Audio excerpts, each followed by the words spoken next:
Hey everyone, welcome to সম্প্রিয়াস activity and welcome to my another blog. তোমাদেরকে অনেক অনেক ভালোবাসা জানিয়ে শুরু করছি আরও একটা নতুন ব্লগ।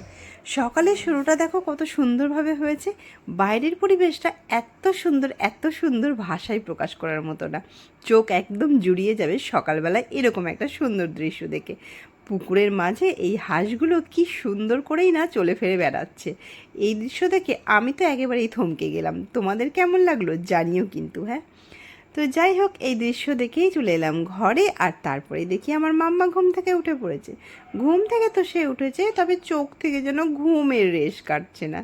তো এইভাবেই আমার মাম্মা শুয়ে রয়েছে। আর দেখো, ওদিকে চোখ পড়েছে পাপার দিকে। পাপা যেই না ঘরে এসছে, অমনি তখন মাম্মার চোখটা পড়ে গেছে তার পাপার দিকে, আর সঙ্গে সঙ্গেই তাকে যেতে হবে তার পাপার কাছে। মাম্মা কিন্তু এদিকে দাঁড়িয়ে রয়েছে, মাম্মার কাছে কিন্তু সে এলো না, সোজা চলে গেল পাপার কাছে। তো মর্নিংটা তো আমার আজকে এরকমভাবেই শুরু হলো। আর তারপরেই হঠাৎ করেই পড়ে গেল আমাদের হোম কিচেনের অর্ডার।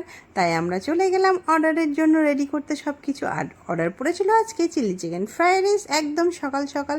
তো 2 plate chilli chicken fried rice ছিল, সেটারই প্রিপারেশন হচ্ছিলো এদিকে। আর বড় এদিকে সব কিছুর সবজি টবজিগুলো রেডি করে নিচ্ছিল, আর আমি ওদিকে রাইসটা বসিয়ে দিয়েছিলাম। তো দুইজন মিলে হাতে হাতে করে নিলে খুব তাড়াতাড়ি হয়, আর খুব ভালোও লাগে সকালবেলা। আর এরপরে রেডি হয়ে গেল আমাদের খাবারগুলো, আর আমরা সেগুলো দিয়েও দিলাম আমাদের ডেলিভারি পার্টনারকে। আর তার কিছুক্ষণ পরে মাম্মা দেখো ওর পাপার সঙ্গে বেরিয়ে পড়লো বাজারে যাওয়ার উদ্দেশ্যে। তাই পাপার সঙ্গে বেরিয়ে তো খুব খুশি। যেই না আমি বলেছি যে চলে এসো আর যেতে হবে না, অমনি দেখো কান্নাকাটি শুরু হয়ে গেছে। মানে তাকে তো তার পাপার সঙ্গে যেতেই হবে, সকালবেলা বেরিয়ে করতে যাচ্ছে বলে কথা। আর আজকে ওর জ্বরের জন্য আরেকবার ওর বাবা ডাক্তারের সঙ্গে একটু কথাও বলতে যাবে, কারণ জ্বরের জন্য কি ওই ওষুধগুলোই চলবে নাকি আরও কিছু অ্যাড হবে সেটাই জানার জন্য। তো সেটাই করে চলে এলো ঘুরে, আর সঙ্গে নিয়ে এলো মাছ।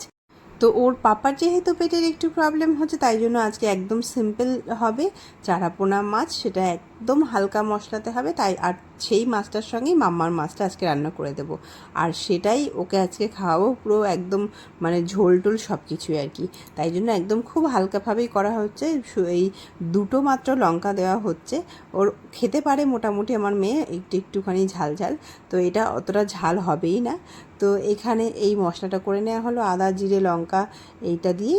আর এদিকে মাছ ভেজে নেওয়া হচ্ছে, আর তারপরে এই মাছ বসিয়ে দিল। ওর পাপা আজকে রান্নাটা নিজে করেছে, জিরে আর তেজপাতা প্রথমে ফোড়ন দিয়েছে তেলের ওপর, তারপরে ওই যে মশলাটা দিয়ে দিল।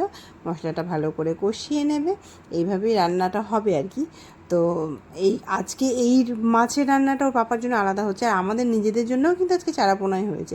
কিন্তু যেহেতু আজকে আমাদের মাছটার মধ্যে দিয়ে দিয়েছিল একটা তেলাপিয়া মাছ, তাই ওর বাবা ওই মাছটা খাবে না, তাই জন্য একই মাছ আবার দু রকমভাবে রান্না হচ্ছে। তো এখানে দেখো ওই যে আলু দিয়ে কষিয়ে নিয়ে তারপরে জল দিয়ে দিলে, বা জলটা ফুটে ওঠার পরে মাছগুলোকে দিয়ে দেবে। আর এর সঙ্গে একটু কলাও দেবে, কলাটা আগের থেকে একটু নুন হলুদ দিয়ে সিদ্ধ করে রেখেছিল, তো কলাটা ওই জন্য লাস্টের দিকে অ্যাড করবে। যেহেতু ওর পাপার জন্য মাছটা একদম লাইট মশলাতে হচ্ছে, সেই জন্য ওর মানে মাম্মার মাছটা ওর ভেতরে দিয়ে দেওয়া হলো, যাতে ও খেতে পারবে, আর মানে কোনো অসুবিধা হবে না খেতে আর কি। তো এখানে মোটামুটি হয়েই এসছে, আর তারপরে লাস্টে একটুখানি দেওয়া হবে ধনেপাতা। ওর বাবা সেটাই কেটে নিচ্ছিল। এখানে আমাদের বাড়ির গাছেরই ধনেপাতাটা, মানে আমাদের বাড়ির সামনে একটুখানি জায়গা আছে, সেখানে শ্বশুরমশাই ধনেপাতাটা লাগায় আর কি। তো সেখানে থেকেই নিয়ে এসেছিলো, আর সেটাই ওখানে অ্যাড হলো। আর এই যে হচ্ছে আমাদের মাছটা, মানে যেটার মধ্যে একটা তেলাপিয়া মাছ দিয়ে দেওয়া হয়েছিল বলে বড় খাবে না। আর ওই যেদিকে টক ডাল, আর এটা হচ্ছে মেয়ে আর বাবার মাছ, ওদের দুজনের মাছ। আর তার সঙ্গে আজকে আরও আরেকটা রেসিপি হয়েছিল, সেটা হচ্ছে পুঁই শাক কয়েকটা সবজি দিয়ে, আর তার সঙ্গে ছিল মাছের তেল। তো এটা তো দারুণ টেস্টি হয়, আমার তো ভীষণ ভালো লাগে। তোমরা কে কে খাও জানিও।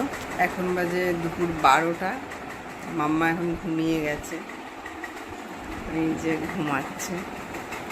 তো আমারও এত ঘুম পাচ্ছে, রাত্রেবেলা ঘুম হয়নি ভালো, একটুও ভালো লাগছে না শরীরটা, কিন্তু ঘুমালে হবে না, কাজ আছে। রান্নাটা আজকে হয়ে গেছে তাড়াতাড়ি, আজকে সব রান্না মা করে নিয়েছে তাড়াতাড়ি, টুকটাক একটু গুছিয়ে দিয়েছিলাম। আর একটু হাজব্যান্ডও একটা করেছিল, ওটা নিজের মতো করে, সেই জন্য আর রান্নার কোনো চাপ নেই, রান্না হয়ে গেছে। তো তো বাকি কাজগুলো করতে হবে। এবার একটু করব আজকে একটু চিমনিটা পরিষ্কার, কারণ চিমনিটা বেশ কিছুদিন হয়ে গেছে পরিষ্কার করা হয়েছিল, এখন তাই জন্য চিমনিটা পরিষ্কার করে নেব। তো চলো যাই, ঘুমোলে হবে না, এখন কাজে নেমে পড়ি।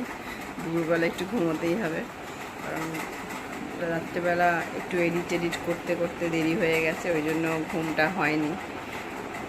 আর মাম্মারও তো একটু জ্বর ছিল সকালের দিকে, আবারও ভোরবেলা একটু হালকা জ্বর এসেছিল, সেই জন্য ভোরবেলা দিকে ঘুম হয়নি। আর সকালবেলা ওদিকে তো অর্ডারও ছিল হোম কিচেনের, সেটারও কাজ ছিল। তো এই হচ্ছে ব্যাপার। চলো তাহলে দেখা হচ্ছে আবার পরে।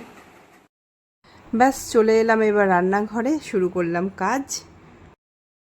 এটাকে নিয়ে বাইরে পরিষ্কার করব, কারণ ঘরে বেসিনে এটার মধ্যে এত তেল চিপচিপে হয়ে থাকে, তো সেই জন্য এটাকে নিয়ে বাইরে যাচ্ছি।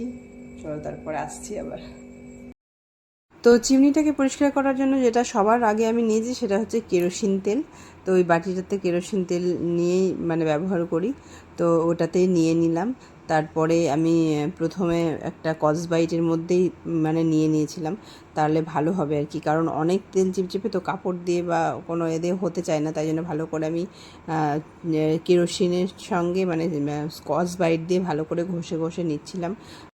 এই যে আমার মাম্মার ঘুম হয়ে গেছে। ও বাবা, তো এখানে সবে মাত্র মানে পরিষ্কার করতে শুরু করেছে, আর তার মধ্যেই মাম্মার কান্নার আওয়াজ শুনতে পেলাম, শুনেই তো তাড়াতাড়ি গেলাম, আর গিয়েই দেখলাম যে কান্নাকাটি চলছে। ব্যাস উঠে পড়েছে, তাই নিয়ে চলে এসেছি। এবার নিয়ে আসার পরে যেটা হচ্ছিলো, ওর ঠাম্মির কাছে দিতে গেলাম, কিন্তু থাকতে চাইছে না, কান্নাকাটি করছে, কিছুতেই রাখতে পারলাম না। তাই আমি আবার কিছুক্ষণ কোলে নিয়েই আমার কাজটা করতে থাকলাম, মানে কোলে নিয়েই আমি চিমনিটা পরিষ্কার করছিলাম। তো এরকমভাবে কিছুক্ষণ রাখার পরে একটু বুঝিয়ে মানে ভালো মতন আবার ও ঠাম্মির কাছে দিয়ে এলাম, তাও থাকছিল না, কান্নাকাটি করছিল। তো এবার আমি যেহেতু কেরোসিন দিয়ে পরিষ্কার করে নিয়েছিলাম একবার, তারপর আমি গরম জল করলাম, সেটার মধ্যে আমি সার্ফ দিয়ে দিলাম। এবার আমি একটা কাপড় দিয়ে আবার সার্ফ দিয়ে সে পরিষ্কার করে নেবো আর কি টোটালটা। আর টাইলসের মানে চিমনির সঙ্গে সঙ্গে না আমি রান্নাঘরের টাইলসগুলো আজকে পরিষ্কার করে নিচ্ছিলাম, কারণ এইগুলোতেও তো তেল ছিটে যায় তরকারি করার সময়, মানে পরে আর কি নোংরা, তো সেগুলোও তো চিপচিপে হয়ে থাকে। তো এগুলো তো মাঝে মাঝেই পরিষ্কার করি। তো আজকে ভাবলাম যখন চিমনিটা করছি তাহলে এগুলোও করে নিই। আর আমি এখান থেকে নিচ থেকে পুরোটা মানে উপর পর্যন্ত হাত পাচ্ছিলাম না, তাই একটু উপরের দিকে উঠে আবার ওগুলো মুছে নিলাম। তো এটা দিয়ে ভালো করে মুছে নিচ্ছিলাম। আর এদিকে বাইরে থেকে আবার এই চিমনির এই স্ট্যান্ডটা আর কি ধুয়ে নিয়ে আসলাম। তো ভালো করে এটাকেও তাই কেরোসিন দিয়ে প্রথমে পরিষ্কার করেছি, তারপর আবার গরম জল আর সার্ফ দিয়ে ভালো করে পরিষ্কার করে নিয়েছি, একদম ঝকঝকে হয়ে গেছে, ভালো মতন পরিষ্কার হয়ে গেছে।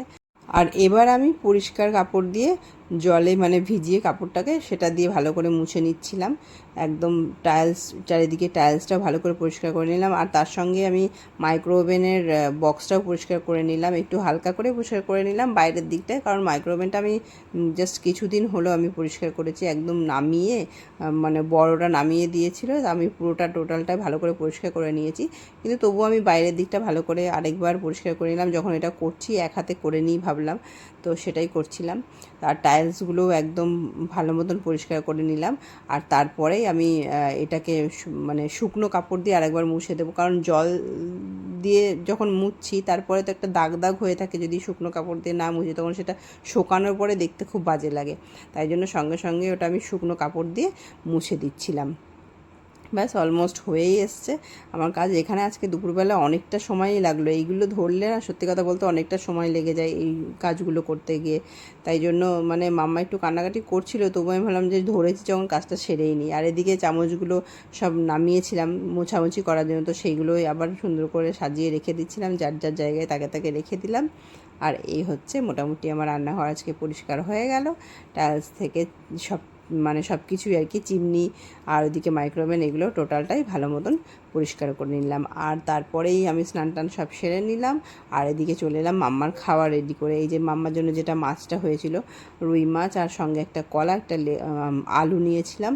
আর এদিকে হচ্ছে এইটুকু ভাত নিয়েছি মাম্মার জন্য, কিন্তু দেখো মানে কিছুতেই ওকে খাওয়াতে পারছি না, আসলে জ্বর মুখে না কিছুই মেয়েটার ভালো লাগছে না, এমনিতে তো খেতে চাই না, তারপরে এখন জ্বর মুখ তো মানে ওর স্বাভাবিক ব্যাপার ভালো লাগবে না মুখে, তো তো আমি চেষ্টা করছিলাম, আমরা দুজন মিলে আজকে নেমে পড়েছি মানে খাওয়ানোর জন্য আর কি মাম্মাকে।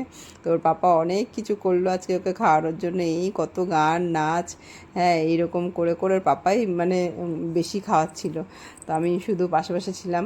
আর ওই রকমভাবে কোনো রকমভাবে তো মাছটাই খাওয়াতে পারলাম, বেশিটা মানে ভাতটা সেরকম খাইনি, মানে ওইটুকুই তো ভাত নিয়েছি তো সেটাও খাইনি। তাই কোনো রকম একটুখানি মাছটা খেয়েছে, তাতেও আবার কত কিছুই না করতে হয়। তো যাই হোক, এরকম করেই চললো অনেকটা সময়। এই যা খেয়েছে খেয়েছে, কারণ বেশি জোর করলেও হয় না, কারণ ওর মানে ভালো লাগছে না, জোর করেও কোনো লাভ নেই। সেটাই ওর বাবা বলছিল যে এখানে আমাকে যে তুমি জোর করো না, মাছটা খেলে মাছটাই খাক, ভাতটা না খেলে না খাক। তো সেই জন্য এখানে দুজন মিলে অনেকক্ষণ ধরে খাওয়ানোর চেষ্টা করলাম। আর আজকের দিনটাও মোটামুটি এরকমই কেটে গেল। আর তোমাদের আজকের ব্লগটা তাহলে কেমন লাগলো অবশ্যই কিন্তু জানিও কমেন্টে, আর একটু শেয়ার করে দিও সবাই অবশ্যই। ব্লগটা ভালো লাগলে অবশ্যই একটা লাইক করে দিও। তাহলে দেখা হবে নতুন কোনো আরও একটা ব্লগে। ততক্ষণ সবাই ভালো থেকো, সুস্থ থেকো, সাবধানে থেকো। আর লাইক শেয়ার অ্যান্ড সাবস্ক্রাইব করতে কিন্তু একদম ভুলো না। Tata, bye bye.